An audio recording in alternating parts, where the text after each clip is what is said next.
What does a crumpling cardboard box, a jiggling cube of jello, and some ice cream splattering on a sidewalk have in common? Well, you can create all those effects with Softbodies inside of Cinema 4D.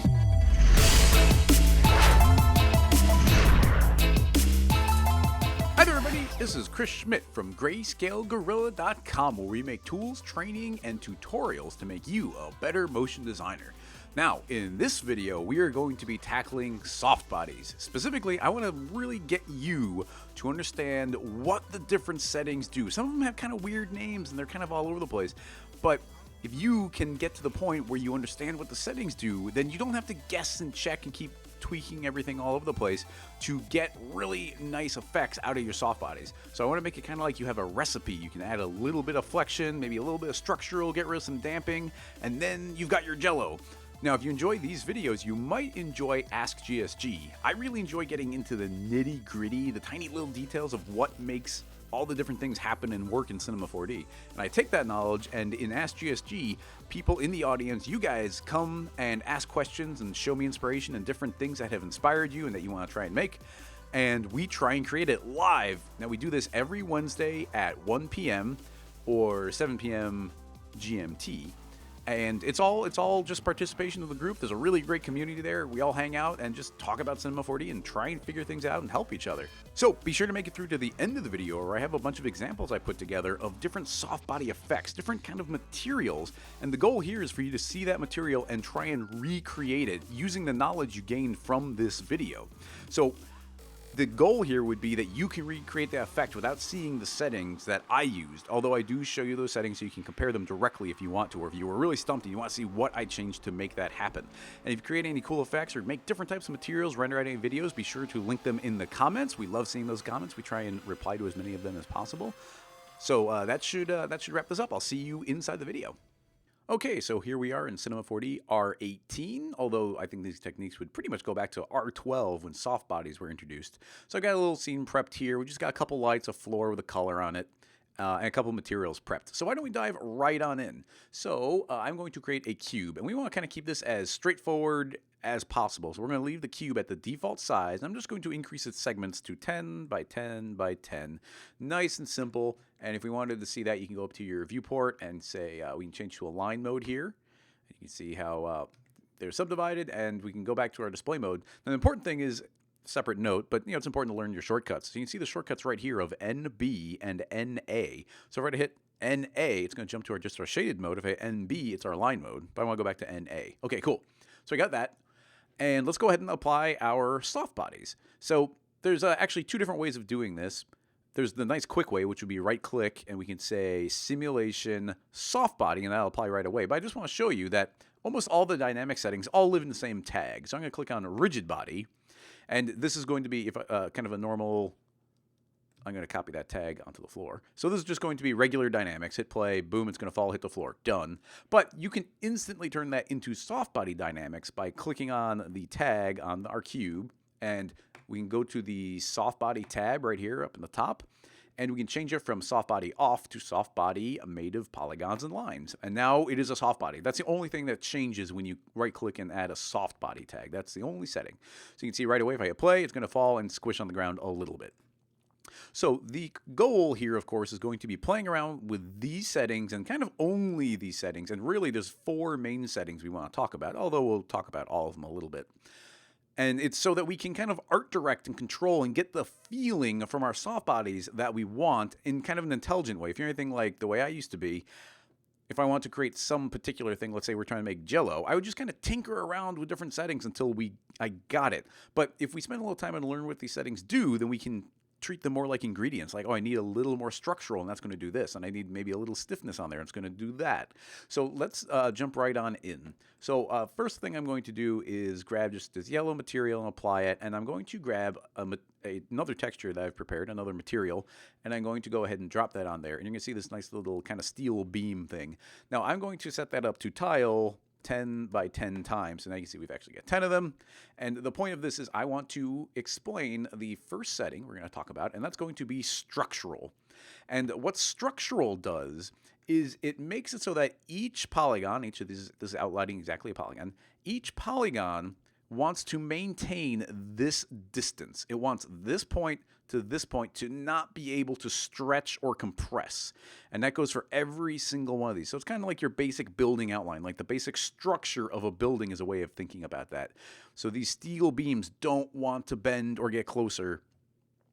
And that's what that's going to do. So if we were to go ahead and, just for the sake of actually seeing this, why don't we go ahead and grab our structural. I'm going to drop it down to 1. And now when I hit play, you're going to see, boom, it's going to hit. And you see right away, a bunch of these are collapsing in. You see how they're really pinching in. There's a lot of compression going on directly on these beams. So you can see with virtually no structure, that is what is happening. Let's rewind all the way. And I'm going to crank up that structure back up to 100. In fact, why don't we even double the amount and go to 200? And now let's go ahead and hit play. And boom, you see that it didn't crumple on top of itself right away. Now you see that these are actually being maintained. You can see it's bulging out quite a bit. But you can see that the distance between these points is attempting to be maintained. And that's really important. Now, it's not like it's 100%, and you can keep cranking this number up to higher and higher numbers to make sure it doesn't go too far. But as a general rule, the lower you can set that number, the better, because if you crank these up to really high numbers, it can start vibrating a little bit. And that's once you start getting like the 500, 1,000 range. But you can now see that the structure is trying to be maintained, which is the distance between points is trying to be maintained. So cool, that is structural, pretty straightforward. I'm gonna set that back to the default of 100, and let's start talking about shear. So I'm gonna drop our shear material on here, and that's gonna show us what shear is trying to do. So what shear is trying to do, you can see I've got these nice little thin lines showing where the polygons are, but shear is trying to maintain kind of the angle between, well, maybe not angle, but the distance between kitty corner points. So this point is trying to maintain a certain distance from that point, and that point is trying to maintain a distance from this point. So it's kind of the inverse of structural. It's kind of cross bracing.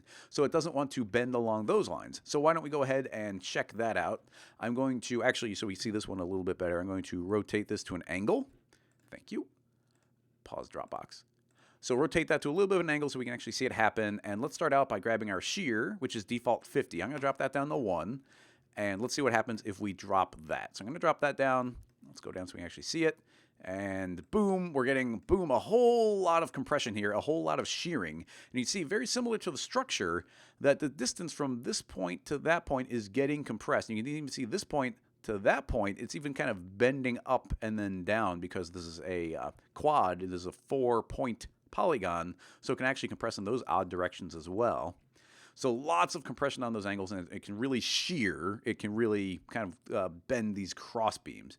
So let's rewind all the way and go back to our softbody tag. And I'm going to put that back up to, actually, why don't we crank it up to 200 as well so we can really see it.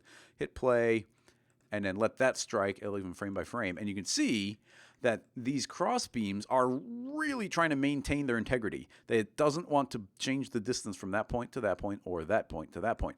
And it's really twisting and breaking around these corners, but these distances are being maintained. So that is what shear is doing for us. It's cross bracing. It's stopping it from tilting to the side. So that's shear. Let's go ahead and return that to default as well.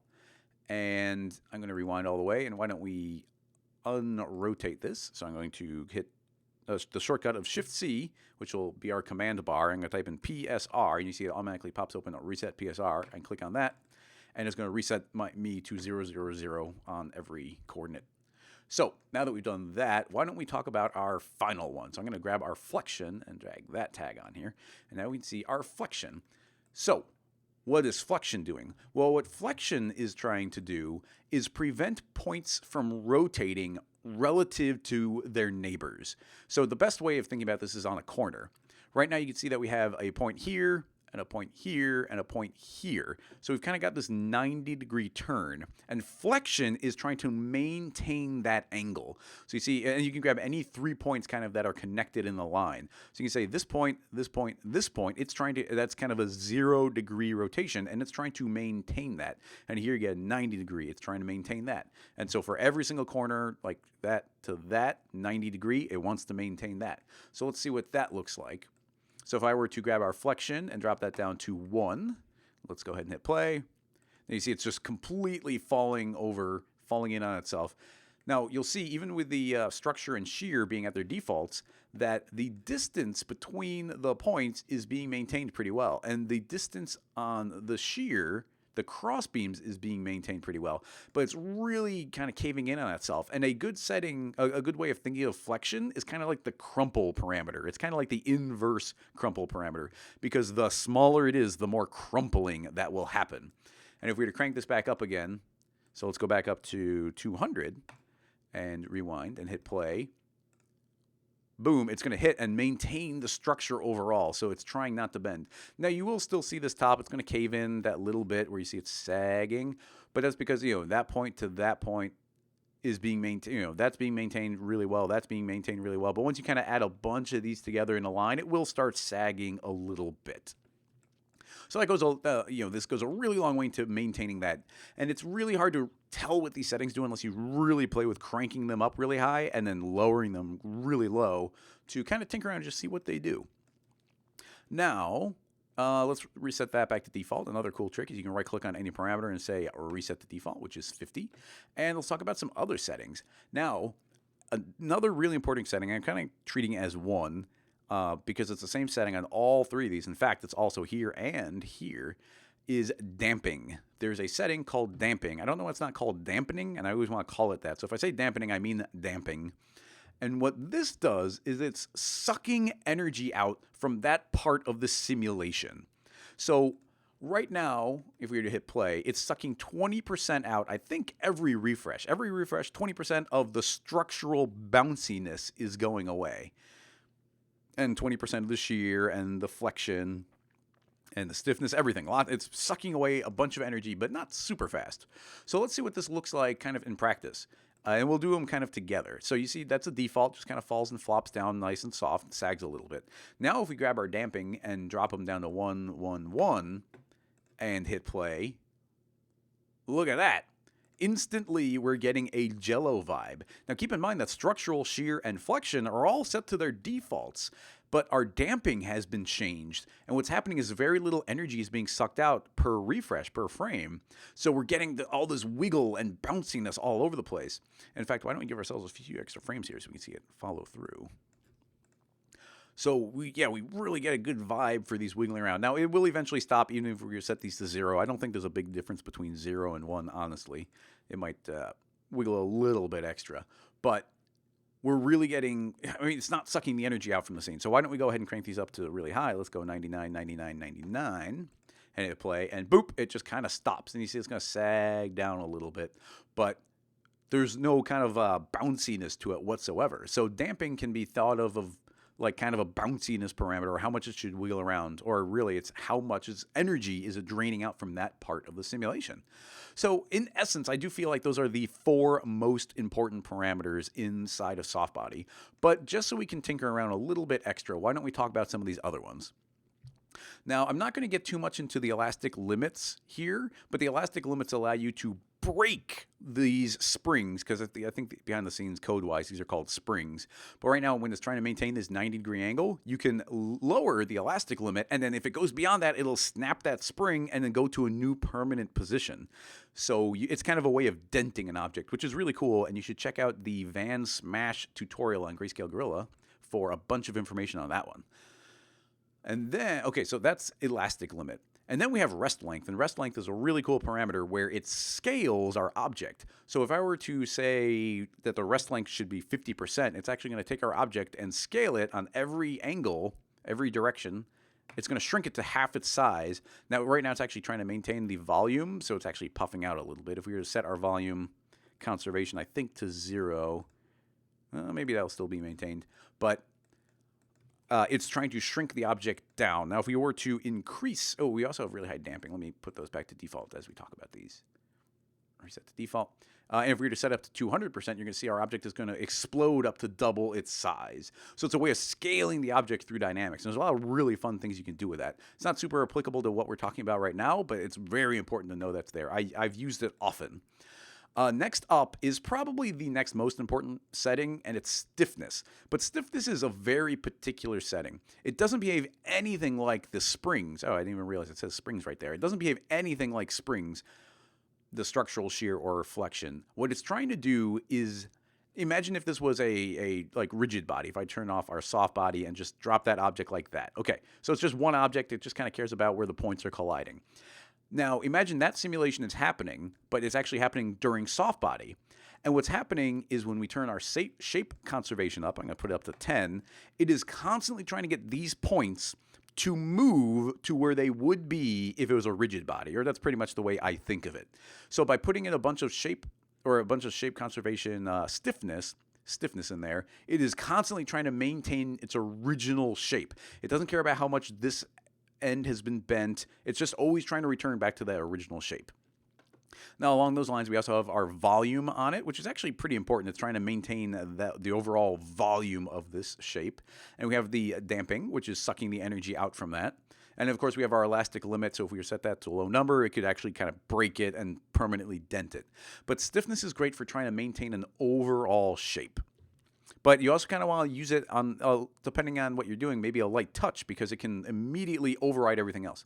With all this stiffness, like, it doesn't matter that much whether you have structural and shear and flexion, because it's always trying to return to its original shape. So big limitation there. And then we have pressure, and pressure is pretty fun. If we were to maybe increase the pressure to 100%, it is now, think of it like inflating. It is adding additional pressure. It's inflating this, and boom, instantly you're going to see it's going to inflate our cube here to almost a spherical shape. And it's going to be a little bit bouncy, and we have our volume conservation. We can put that up to, let's go up to 100. That's actually going to try and keep it constrained to its original volume, but it's maintaining some pressure, but it's just trying to round out the shape. So those two can fight each other a little bit. And of course, we have the damping there. So if we were to drop that down to 0%, I think we're going to get some very nice wiggle on that. And I guess all the other ones are sucking the energy out a little bit, but we get some nice bounciness there where we could also drain out a bunch of the energy. Ooh, and we're starting to explode.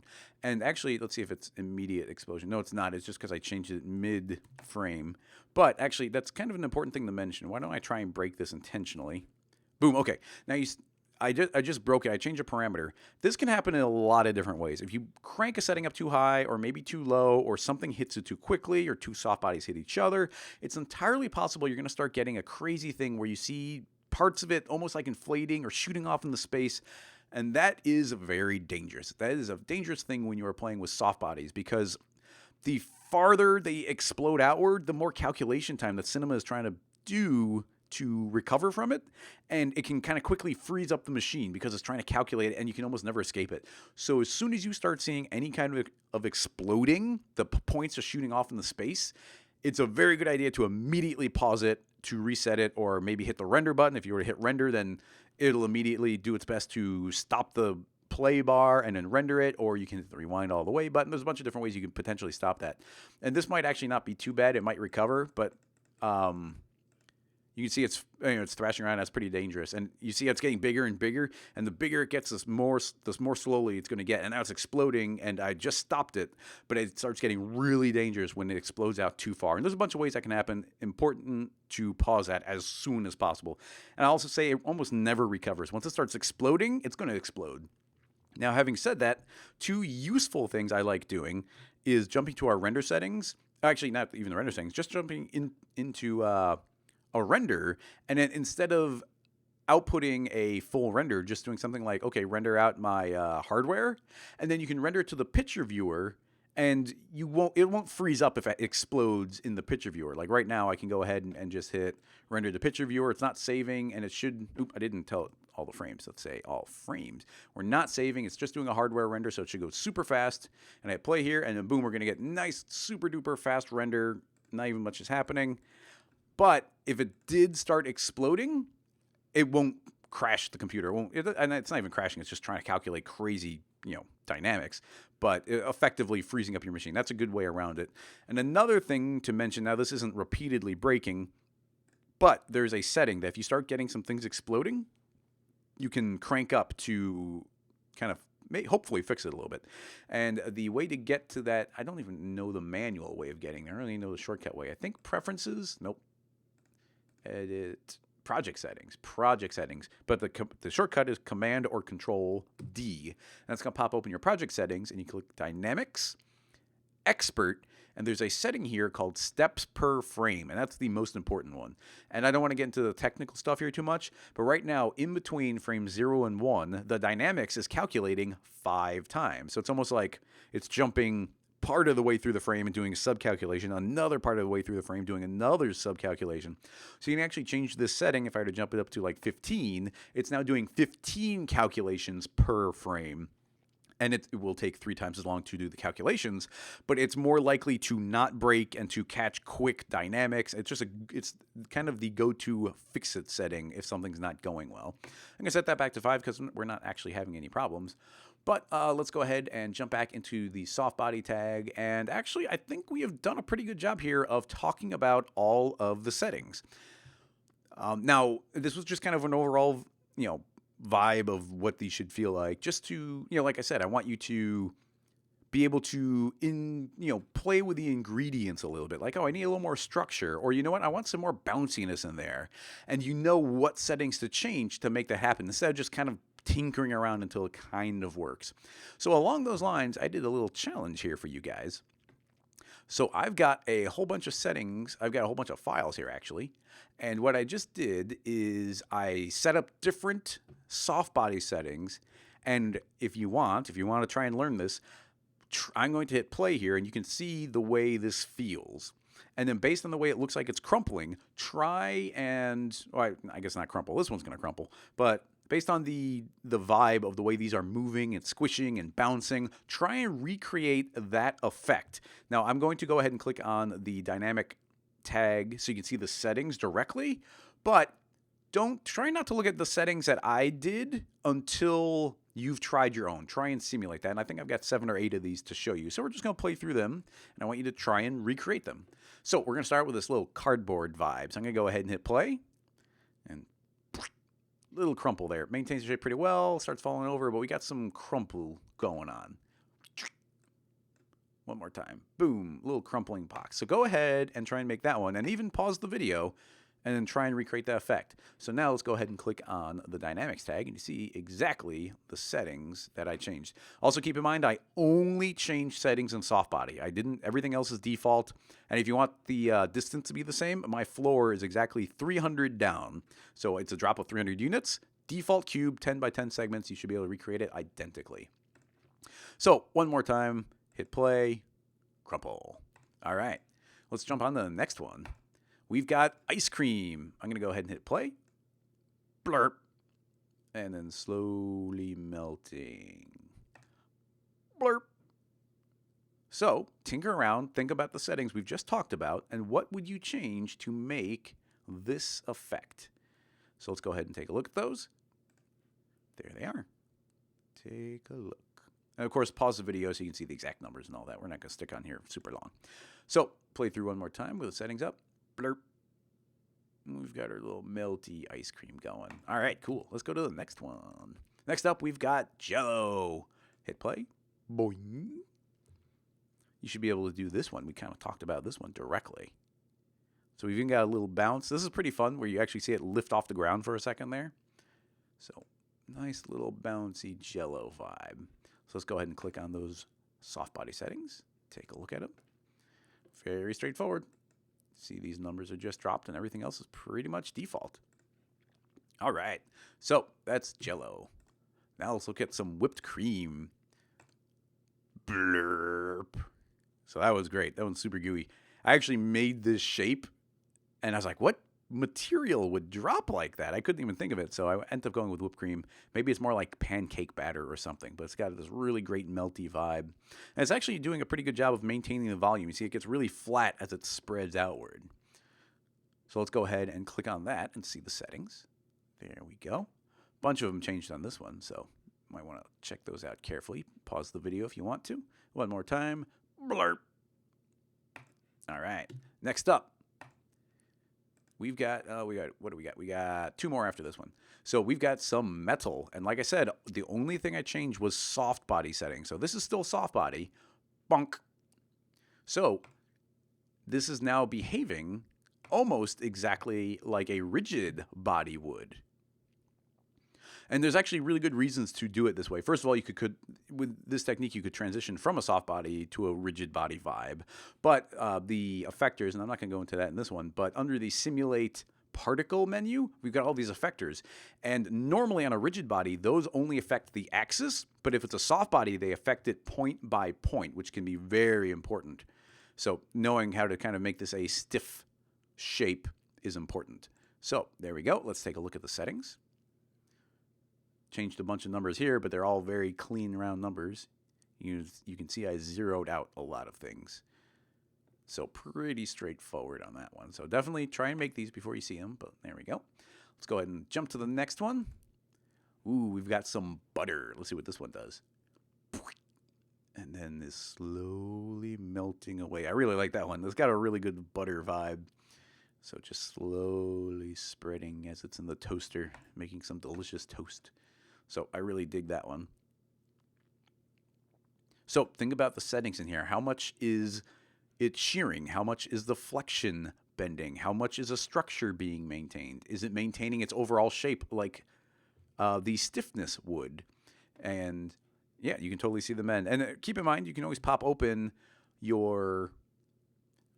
the line mode, the NB shortcut, and you can actually see what is happening. We can actually see that these are stretching away from each other, and the flexion doesn't seem to be doing very much. It's totally like just scooting around.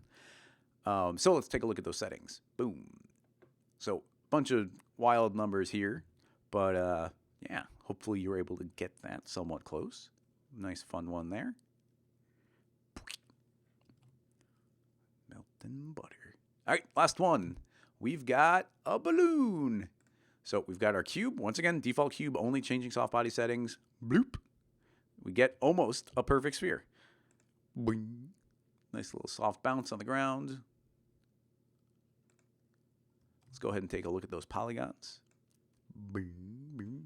Very spherical, very nice. So definitely try and make something like this. And also in the video, we covered something pretty close to it. So go back and watch that part if need be. Because the goal here is for you to be able to do this. Not to copy my settings, but to understand what is happening so that you can figure it out yourself. So later when somebody comes over and says, oh, I want some wet clay to slap on the ground, you'd be like, oh, I know what to do there. Or what's something else? Maybe a clump of spaghetti is being, thrown at the wall. Like there's so many different settings that you might want to be thinking about. Now, I guess, let's take a look at the settings before I talk about other things. So here's the settings. Looks like a couple of them changed, but hopefully you're able to get something close to that. And also keep in mind, if you got the effect, but your settings are a little bit different, then that's cool. Like I could have probably cranked different settings up different amounts and we'd still be approximately looking at the same thing. But there you go. Seems to be working pretty good. Pretty well there. I kind of forgot what I was going to say. Oh, I remember. An important thing to note is that we have been tinkering on this shape with a 10 by 10 grid. Actually, it's 10 by 10 by 10. So this is actually 1,000 polygons. But an important thing to note is that soft body and even rigid body they're designed by Maxon to kind of work really well at the default size. So this is a default cube. It works really well, and you can shrink to be pretty small and shrink to be pretty big, but in general, the effects look really well at this scale. Now, if we were to crank up the number of polygons or really lower them, the effects are going to be drastically different. So if this had like 10 times as many polygons in one direction, think of like Flexion. Remember how it was sagging with a Flexion? Well, that would mean there's 10 times as many polygons to slightly sag, so that might sag a lot more. And each one, maybe the structural bits, they can each compress just a little bit. But if there's 10 times the amount, then that might be 10 times the amount of compression happening. So keep in mind that changing the scale and changing the number of polygons will change kind of the amount that these values are needed. But the overall effect should kind of be maintained throughout. But also keep in mind that it's a very good idea to kind of maintain nice, even, clean polygons when you're working with soft bodies or even just dynamics in general. So I think that will wrap this one up.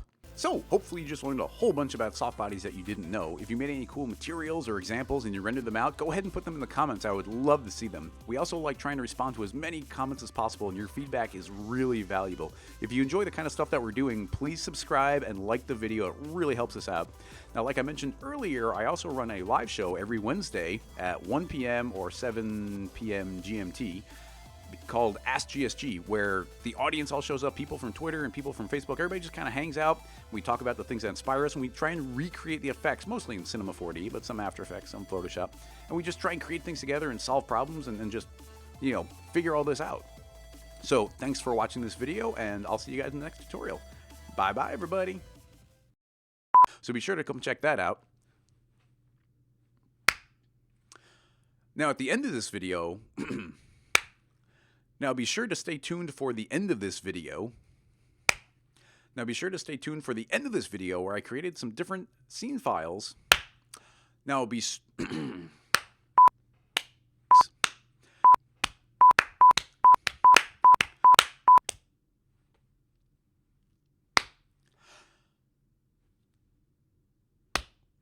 So there we go.